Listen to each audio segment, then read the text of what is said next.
تعالوا نحضر مع بعض الترند الجديد للسمبوسة. سمبوسة بالسكر والقرفة تجنن. السناكس ده سريع جدا وطعمه يجنن، بس عايزة احذرك منه قبل ما تعمليه. لازم تعملي منه كمية كبيرة علشان حرفيا هيتخانقوا عليه. يلا نشوف الوصفة، بس ما تنسيش اللايك والشير والكومنت. اول حاجة انت مش هتحتاجي لفة السمبوسة كاملة، خدي ربعها بس. عايزة اقولك ربع اللفة دي هيدي معاكي كمية كبيرة جدا.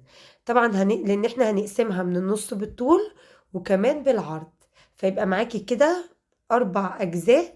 تخيلي بقى كل ورقة هتلفيها رول بالشكل ده.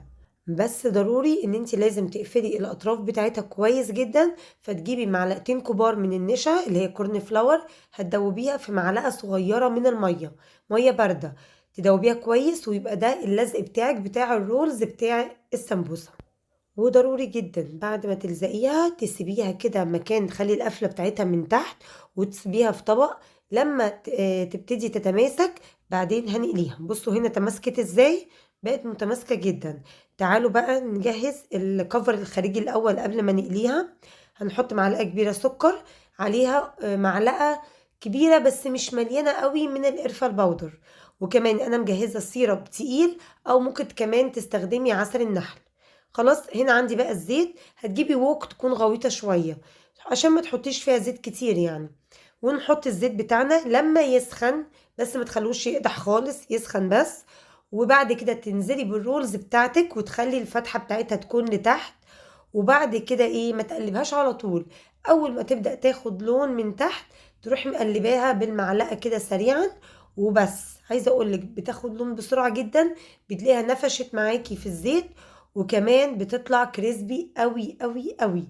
هنصفيها ونطلعها على مناديل مطبخ، وبعد كده نبدأ نعملها الكفر الخارجي.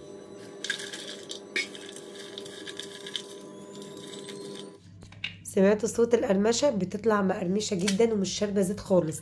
عايزة اقولك حتى لو في كام واحدة فتحت منك في الزيت بيبقى طعمها تحفة. بصوا زي ما انتوا شايفين كده، تضغطي عليها بتقرمش. نزليها بسرعة في السيرب، والسيرب بيكون تقيل بارد. نزليها بسرعة، ديها تقليبة سريعة وطلعيها على السكر بالقرفة وقدميها لأولادك. أحلى وأسرع وأسهل سناكس ممكن تعملوه. تاني حاجة كريسبي جدا، طعمه حلو قوي، مش مكلف. حاجات بسيطة كده من البيت، ومش لازم صدقوني تحشوها خالص، لان اللي هي بتتحشي سهل قوي تفك منك في الزيت. ويفضل لو انت هتحشيها سويها في الفرن افضل. يا رب الوصفة تكون عجبتكم. ما تنسونيش لايك شير كومنت. باي باي.